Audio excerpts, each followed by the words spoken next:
नमस्कार दोस्तों, मेरा नाम अनिल कुमार सनी। आपका फिर से MSIT क्लासेज में स्वागत है। आज आपकी यूट्यूब पर तीसरी क्लास है कंप्यूटर की। कौन सी क्लास है? तीसरी क्लास। इससे पहले हमने कंप्यूटर में जैसे कि कंप्यूटर की फुल फॉर्म, कीबोर्ड की फुल फॉर्म, माउस की फुल फॉर्म, कंप्यूटर का इतिहास, ये चीज़ें पढ़ ली थी। आज हम टॉपिक पढ़ेंगे कंप्यूटर की विशेषता, यानी कंप्यूटर की विशेषता क्या है, कौन कौन सी है, इसके बारे में हम आज नॉलेज लेंगे। और जिस जिस भाई ने भी इससे पहले दो क्लास नहीं लिए, वो पहले वाली क्लास ले, ताकि उनको ये क्लास अच्छी तरह से समझ आ सके। इससे पहले आप वो क्लास लो, फिर इस क्लास में ले लेना। चलिए, कंप्यूटर की विशेषता, यानी कि कंप्यूटर की विशेषता सबसे पहले गति पर निर्भर करते हैं। किस पर निर्भर करते हैं? गति पर। यानी कंप्यूटर की गति क्या है, तो कंप्यूटर की विशेषता, गति किसके अंदर आती है? कंप्यूटर की विशेषता, क्योंकि यह भी एक कंप्यूटर की विशेषता है। गति भी कंप्यूटर की एक विशेषता है। देखिए, जैसे गति, कंप्यूटर का बहु उपयोगी होना उसकी गति पर निर्भर करता है। यानी कि जिस कंप्यूटर की गति कम है तो उसका कोई महत्व नहीं, यानी कि कम उपयोग में लिया जाएगा, उसको कम काम में लेंगे। और जिस कंप्यूटर की गति अधिक है तो कंप्यूटर का बहु उपयोगी होना, यानी कि सबसे ज्यादा काम में ले सकते हैं उसको कब? जब जाकर उसकी गति सही है। यानी कंप्यूटर का बहु उपयोगी होना उसकी गति पर निर्भर करता है। इसकी सहायता से पलक झपकते ही विस्तृत गणितीय गणनाएं तथा अन्य कार्य इसके द्वारा संपादित किए जा सकते हैं। यानी ये तो आपको पता है, कंप्यूटर का बहुउपयोगी होने उसकी गति पर निर्भर करता है, लेकिन इसके पलक झपकते ही गणितीय तार्किक जो भी कार्य है वो पलक झपकते ही कार्य किए जाते हैं। अब कंप्यूटर के द्वारा एक सेकंड के अब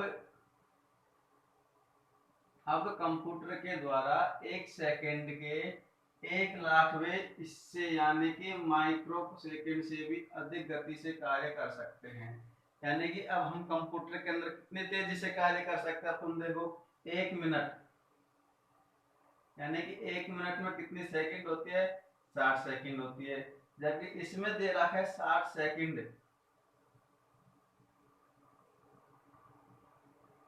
यानी कि 60। अब कंप्यूटर के द्वारा एक सेकंड कितने होती है? सॉरी, 1 सेकंड, यानी कि कंप्यूटर के 1 सेकंड के 1,00,000वां हिस्सा, यानी कि 1 सेकंड का 1,00,000वां हिस्सा, यानी कि माइक्रो सेकंड से भी अधिक गति से कार्य कर सकता है। यानी कि कंप्यूटर के अंदर हमारे सेकंड, 1 सेकंड का 1,00,000वां हिस्सा क्या कहलाएगा? माइक्रो। यानी कि 1 सेकंड का 1,00,000वां हिस्सा क्या कहलाएगा? Micro second. क्या कहलाएगा? Micro second. जैसे कि 1 मिनट में 60 सेकंड होती है, 1 मिनट में 60 सेकंड होती है, वैसे ही 1,00,000 माइक्रो सेकंड में 1 सेकंड बनती है। तो उससे भी तेज गति से कार्य कर सकता है कौन? कंप्यूटर। यानी कि 1 सेकंड का 1,00,000वां हिस्सा से भी तेज गति से कार्य कर सकता है। कौन कर सकता है? कंप्यूटर। तो कंप्यूटर का बहुउपयोगी होना किस पर निर्भर करता है? उसकी गति पर निर्भर करता है। कंप्यूटर का बहुउपयोगी होना उसकी गति पर निर्भर करता है। इसकी सहायता से पलक झपकते ही विस्तृत गणितीय गणना तथा अन्य कार्य इसके द्वारा संपादित किए जा सकते हैं। अब कंप्यूटर के द्वारा 1 सेकंड के 1,00,000वां हिस्सा, ये पॉइंट याद रखना, 1 सेकंड के 1,00,000वां हिस्सा यानी कि माइक्रो सेकंड से भी अधिक गति से कार्य कर सकता है। उसी के साथ में अगला पॉइंट है संग्रहण क्षमता, यानी कि यह भी कंप्यूटर की एक विशेषता है, संग्रहण क्षमता। ये क्या होगा? कंप्यूटर की पहली विशेषता गति, दूसरी विशेषता संग्रहण क्षमता, यानी कि कंप्यूटर अपने अंदर कितनी चीज संग्रहित कर सकता है और कितने बड़ा होता है, कौन कौन सी चीजें ले सकता है। यानी कि जितनी कंप्यूटर जितनी चीजें अपने अंदर समाहित करेगा उतना ही बड़ा वो कंप्यूटर कहलाएगा, उतनी बड़ी उसकी विशेषता होगी। तो संग्रहण क्षमता, कंप्यूटर की संग्रहण क्षमता यानी कंप्यूटर के द्वारा डाटा के शीघ्र विश्लेषण के कारण, कंप्यूटर के द्वारा डाटा के शीघ्र विश्लेषण के कारण वह कार्य तेज गति से कर सकता है। यानी कंप्यूटर के द्वारा डाटा के शीघ्र विश्लेषण के कारण, यानी कि जब हम कंप्यूटर चलाएंगे और उसके अंदर हमें डाटा तुरंत मिल जाएगा। जब कंप्यूटर के अंदर बड़ी मेमोरी है और उसमें हमने अनेक चीजें भर रखी है और हमें कोई डाटा लेना है और डाटा हमें तुरंत मिल गया, यानी डाटा तुरंत मिल गया, तो क्या है इसमें, यानी कि कंप्यूटर के द्वारा डाटा के शीघ्र विश्लेषण के कारण वह कार्य तेज गति से कर सकता है। तो वह कार्य क्या करेगा, तेज गति से करेगा। अतः कंप्यूटर को शीघ्र गति से डाटा प्रदान करना भी जरूरी है।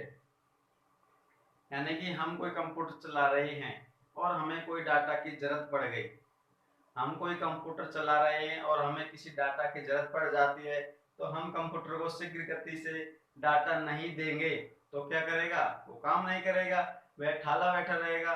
इसलिए कंप्यूटर को शीघ्र गति से डाटा देना भी हमारे लिए बहुत जरूरी है। हमें भी कंप्यूटर जब जल्दी कार्य करेगा तो जल्दी डाटा मांगेगा, तो हमें इसलिए उसके अंदर तुरंत डाटा देना चाहिए। उसके बाद में इस हेतु कंप्यूटर को मेमोरी की आवश्यकता होती है।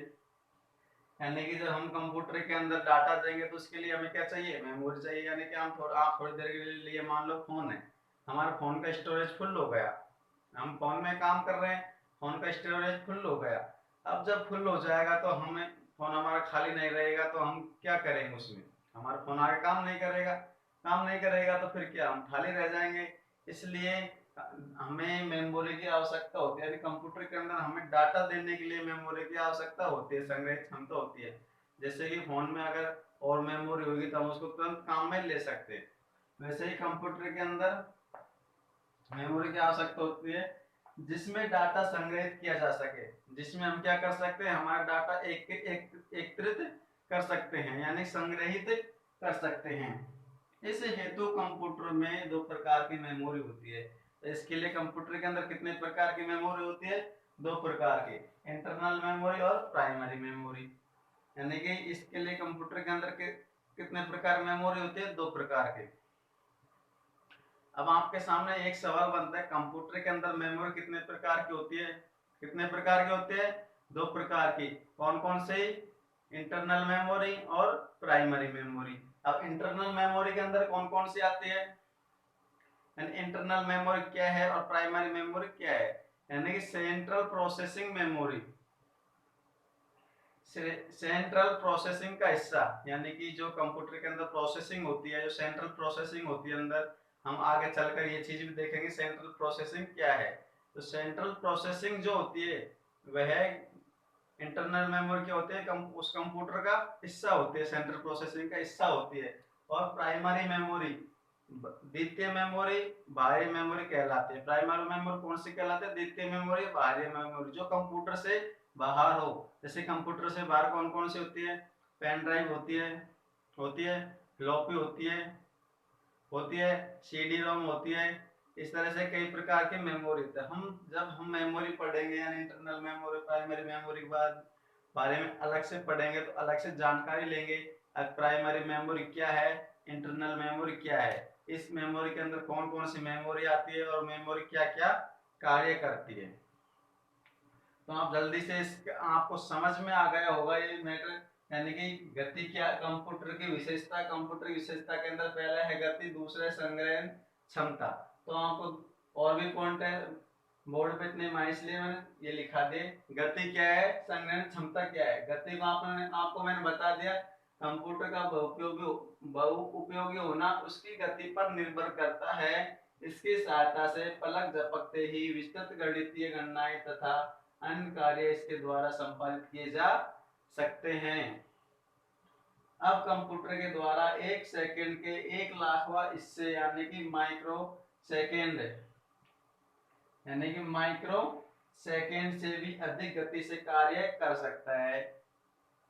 कंप्यूटर की संग्रहण क्षमता, कंप्यूटर के द्वारा डाटा के शीघ्र विश्लेषण के कारण वह कार्य तेज गति से कर सकता है, अतः कंप्यूटर को शीघ्र गति से डाटा प्रदान भी करना जरूरी है। नहीं, वो कार्य नहीं कर पाएगा जब हम कंप्यूटर के अंदर शीघ्र गति से डाटा प्रदान नहीं करेंगे। इस हेतु कंप्यूटर को मेमोरी की आवश्यकता होती है जिसमें डाटा संग्रहित किया जा सके। अब कंप्यूटर के अंदर कितने प्रकार की मेमोरी होती है? 2 प्रकार की, इंटरनल मेमोरी और प्राइमरी मेमोरी।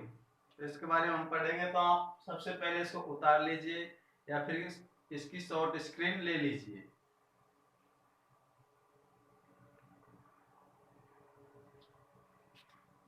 कंप्यूटर की विशेषता, अगला है शुद्धता, व्यापकता। अभी हमने पढ़ी थी गति, संग्रहण क्षमता, अगला है शुद्धता और व्यापकता। यानी कि कंप्यूटर की शुद्धता, कंप्यूटरीकृत डाटा विश्लेषित परिणामों में बहुत कम त्रुटियां होने की संभावना होती है। यानी कि कंप्यूटर के अंदर कंप्यूटरीकृत जो डाटा होता है हमारा कंप्यूटर के, यानी कंप्यूटर से हम कोई भी प्रिंट निकालते हैं, कंप्यूटर से कोई भी फॉर्म भरते हैं, यानी कोई भी एक्सेल शीट, वर्कशीट, यानी कि जो भी गणितीय कार्य, कोई सा भी कार्य हो, हम कंप्यूटर के द्वारा करते हैं तो बहुत कम त्रुटि होने की हमें संभावना मिलती है। यानी कि बहुत कम ऐसा है जो त्रुटि मिलती नहीं, जब बल्कि त्रुटि तो कंप्यूटर के अंदर मिलती ही नहीं है।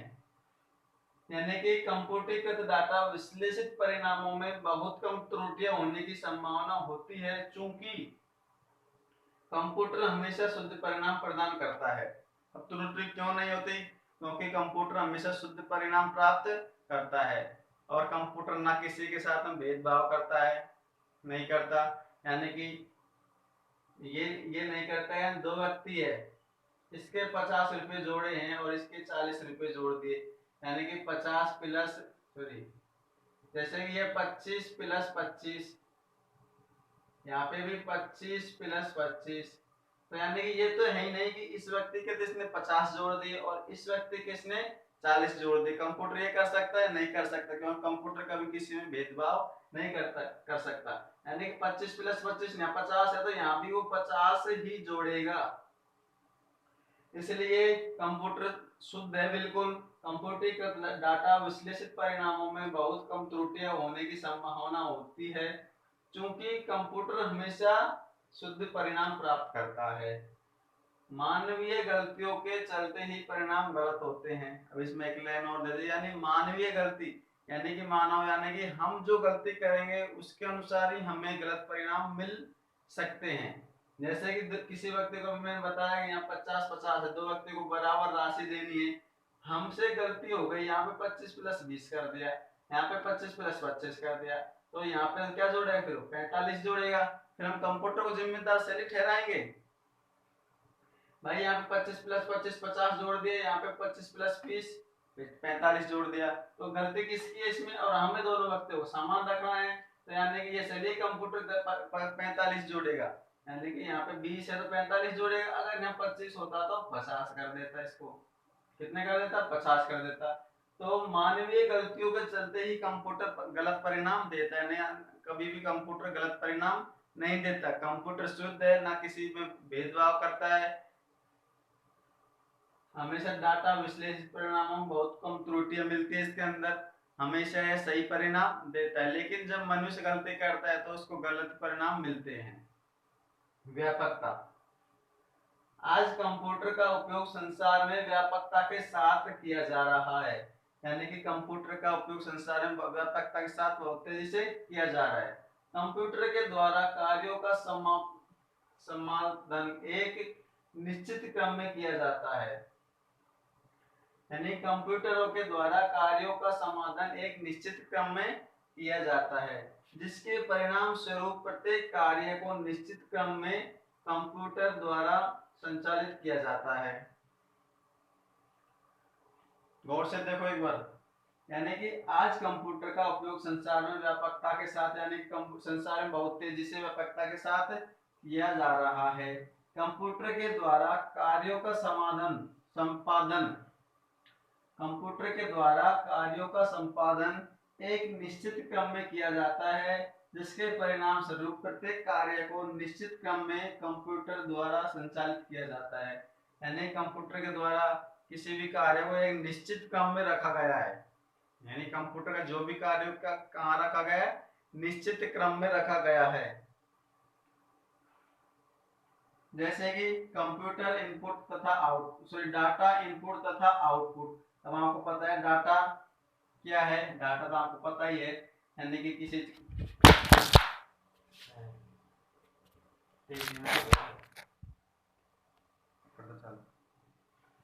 यानी कि कंप्यूटर जिसके परिणाम स्वरूप प्रत्येक कार्य को निश्चित क्रम में कंप्यूटर द्वारा संचालित किया गया है, यानी कि निश्चित कार्य। पहला है डाटा। अब डाटा आप जानते हैं डाटा क्या होता है। कंप्यूटर के अंदर हम जो भी डाटा देते हैं, डाटा कच्चे आंकड़े होते हैं, मैंने आपको बता दिया। लेकिन हम कंप्यूटर के द्वारा जो भी कार्य करते हैं कंप्यूटर के अंदर, यानी कोई चीज टाइप करते हैं वो डाटा होते हैं, कुछ चित्र बनाते हैं वो डाटा होते हैं। यानी कंप्यूटर के अंदर कोई भी चित्र चीज देना डाटा कहलाती है, उससे लेना भी डाटा कहलाती है। इनपुट तथा आउटपुट। पहला है डाटा इनपुट तथा आउटपुट। दूसरा डाटा स्थानांतरण, यानी कंप्यूटर के अंदर इनपुट भी कर सकते हैं और आउटपुट भी कर सकते हैं। डाटा स्थानांतरण भी कर सकते हैं, यानी किसी फाइल को भेजना कहीं भी। डाटा की गणितीय गणना भी कर सकते हैं। डाटा की तुलनात्मक विवेचना भी कर सकते हैं। डाटा परिणामों की आउटपुट इकाइयों द्वारा प्राप्ति कर सकते हैं, यानी हम कोई भी चीज का डाटा देंगे तो उस इकाइयों की हम आउटपुट के द्वारा प्राप्ति कर सकते हैं। तो आपको समझ में आ गया होगा कंप्यूटर शुद्धता और व्यापकता क्या है। कंप्यूटर की कभी आपको पता है कंप्यूटर कभी गलती नहीं कर सकता जब तक मानव गलती ना करे। कंप्यूटर डाटा इनपुट और आउटपुट के भाग में बांटा गया, यानी कि जिसके परिणाम स्वरूप प्रत्येक कार्य को निश्चित क्रम में, यानी कंप्यूटर के अंदर कंप्यूटर के विभिन्न कार्य हैं। कंप्यूटर के अंदर अनेक प्रकार के कार्य हैं, लेकिन कंप्यूटर के अंदर कंप्यूटर करने के बाद में कंप्यूटर के अंदर विभिन्न कार्य को एक निश्चित क्रम में रखा गया है। जैसे कि इनपुट आउटपुट, डाटा स्थानांतरण, डाटा की गणितीय गणना, डाटा की तुलनात्मक विवेचना, डाटा परिणामों के आउटपुट इकाइयों का प्राप्ति। अब इनके बारे में भी हम एक एक के बारे में देखेंगे और इसकी जल्दी से आप स्क्रीनशॉट ले लीजिए और लिख लीजिए।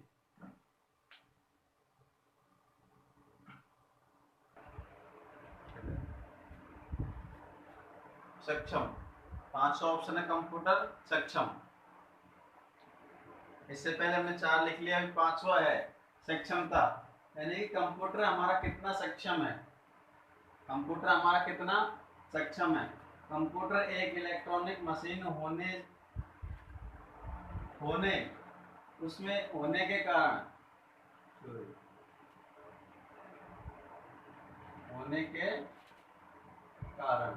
यानी कि कंप्यूटर एक इलेक्ट्रॉनिक मशीन होने के कारण उसमें गलतियां तथा गड़बड़ी होने की बहुत कम संभावना होती है। अभी मैंने आपको बताया कंप्यूटर कभी गलतियां नहीं करता, जबकि मानव ये गलतियों के कारण कंप्यूटर गलतियां कर सकते हैं। मानव कोई गलत चीज दबा दे तो गलतियां हो सकती है, लेकिन कंप्यूटर कभी गलतियां नहीं कर सकता। वैसे ही कंप्यूटर एक इलेक्ट्रॉनिक मशीन होने के कारण गलतियां व गड़बड़ियां होने की बहुत कम संभावना रहती है। आप कान खोल के सुन लेना कि कंप्यूटर कभी गलतियां नहीं करता, जिसके फलस्वरूप विशुद्ध परिणाम प्राप्त होते हैं। और जिसके फलस्वरूप हमें कैसे परिणाम प्राप्त होते हैं, विशुद्ध। अगला स्वचालन। कंप्यूटर में स्वयं का दिमाग नहीं होता। यदि आपको पता है कंप्यूटर के अंदर स्वयं का दिमाग नहीं होता, अतः कार्यों के सफलतापूर्वक संचालन हेतु कंप्यूटर प्रोग्राम तथा सॉफ्टवेयर द्वारा कार्यों को निर्देश कंप्यूटर को दिए जाते हैं। यानी कि कंप्यूटर के अंदर खुद का दिमाग नहीं होता, लेकिन सफलतापूर्वक संचालन हेतु यानी सफलतापूर्वक चलाने के लिए कंप्यूटर को सफलतापूर्वक चलाने के लिए क्या किया जाता है, कंप्यूटर प्रोग्राम यानी कंप्यूटर प्रोग्रामर होती है उसके अंदर कंप्यूटर के अंदर, तथा सॉफ्टवेयर कंप्यूटर के अंदर सॉफ्टवेयर होते हैं द्वारा कार्यों में निर्देश कंप्यूटर को दिया जाता है, यानी कि कंप्यूटर प्रोग्राम और सॉफ्टवेयर के द्वारा कार्यों कंप्यूटर प्रोग्राम और सॉफ्टवेयर के द्वारा कंप्यूटर के अंदर क्या दिए जाते हैं, कंप्यूटर को निर्देश दिए जाते हैं कि तू ये कर। जैसे कि आपने आमतौर पर देखा होगा, आपके पास फोन है, फोन के अंदर काफी सारे सॉफ्टवेयर होते हैं। सॉफ्टवेयर में जैसे कि हमने दबा दिया कि हमें ये गेम चलाना है, तो हम क्या कर रहे हैं, निर्देश दे रहे हैं कंप्यूटर को। फोन भी क्या हमारा कंप्यूटर है, उसको हम निर्देश दे रहे हैं। जैसे ही हम उस पर क्लिक करेंगे तो तुरंत वो कार्य करने लग जाएगा। तो क्या कर रहे हैं, हम निर्देश दे रहे हैं। फिर उसको बैक ले लेंगे, निर्देश दे देंगे बैक आ जा, और कोई ऑप्शन खोलेंगे फिर निर्देश दे देंगे तो ये चीज खोल। तो हम क्या करते हैं, इसके अंदर निर्देश देते हैं कंप्यूटर को। कंप्यूटर के अंदर स्वयं का दिमाग नहीं होता, अतः कार्यों को सफलतापूर्वक संचालन हेतु कंप्यूटर प्रोग्राम तथा सॉफ्टवेयर द्वारा कार्यों का निर्देश कंप्यूटर को दिए जाते हैं। अतः इसकी सहायता से कंप्यूटर बिना मानवीय सहायता के अतः इसकी सहायता से कंप्यूटर बिना मानवीय सहायता के कठिन कठिन कार्यों का संपादन संचालन स्वयं ही कर लेता है। यानी कि कंप्यूटर सॉफ्टवेयर के माध्यम से, कंप्यूटर प्रोग्राम के माध्यम से क्या कर लेता है, कठिन से कठिन कार्य को स्वयं ही क्या कर लेता है, संपादन कर लेता है, उसका हल स्वयं ही निकाल लेता है। किसके द्वारा, कंप्यूटर प्रोग्रामर के द्वारा और सॉफ्टवेयर के द्वारा। अगला है भाव शून्य, यानी कि कंप्यूटर एक मशीन है। ये आपको पता है, कंप्यूटर एक मशीन है जिसमें हम इनपुट के द्वारा डाटा देते हैं और आउटपुट के द्वारा डाटा प्राप्त करते हैं। तो कंप्यूटर एक मशीन है जिसके परिणाम स्वरूप उसके द्वारा पक्षपात की संभावना नहीं होती। अभी मैंने आपको बताया कंप्यूटर कभी भेदभाव, पक्षपात नहीं कर सकता। कंप्यूटर को जो निर्देश दिए गए उसको सही सही शुद्धिकरण के रूप में निकाले, क्योंकि मशीन है, मशीन का भेदभाव नहीं करती। तो भाव शून्य कंप्यूटर क्या है, एक भाव शून्य भी है, जो जिसके परिणाम स्वरूप उसमें पक्षपात की संभावना नहीं होती, वो पक्षपात नहीं कर सकता। अगला बुद्धि रहित, यानी बुद्धि रहित कंप्यूटर एक बुद्धि रहित मशीन है। यह केवल उपयोगकर्ता या मनुष्य द्वारा या सॉफ्टवेयर के आधार पर कार्यों को संपादन करता है। यानी कि कंप्यूटर के अंदर बुद्धि नहीं है। कंप्यूटर क्या है, बुद्धि रही, तो उसके अंदर कोई बुद्धि नहीं है, लेकिन वो किसके द्वारा अपने कार्य को पूरा करता है, अपने कार्य को अंजाम देता है पूरा करने के लिए, मनुष्य के द्वारा, कंप्यूटर प्रोग्रामर के द्वारा, कंप्यूटर सॉफ्टवेयर के द्वारा। वह अपने कार्य को अंजाम देता है संपादित करने के लिए, सही ढंग से करने के लिए। तो आज हमने पढ़ा कंप्यूटर की विशेषता, सक्षमता, स्वचालन और भावशून्य और बुद्धि रहित, यानी कंप्यूटर की विशेषता आज हमने पढ़ लिया। तो अब कल से हम एक नया टॉपिक चालू करेंगे, इनपुट डिवाइस और आउटपुट डिवाइस क्या है। तो सबसे पहले हम कल देखेंगे इनपुट डिवाइस क्या है। इनपुट डिवाइस के अंदर कौन कौन सी डिवाइस आती है और क्या क्या कार्य करती है, उनका क्या क्या महत्व है कंप्यूटर के अंदर और क्या क्या कार्य है। तो कल से आप क्लास लेना ना भूलें, और मुझे बताइए कि मेरे से इसमें कहाँ गलती रह गई। तो आप मेरे को कमेंट करके जरूर बताएं, ताकि मैं और सुधार कर सकता हूँ आपकी पढ़ाई के लिए, और आप ज़्यादा से ज़्यादा पढ़ने में ध्यान दें, हमारे सेशन को आगे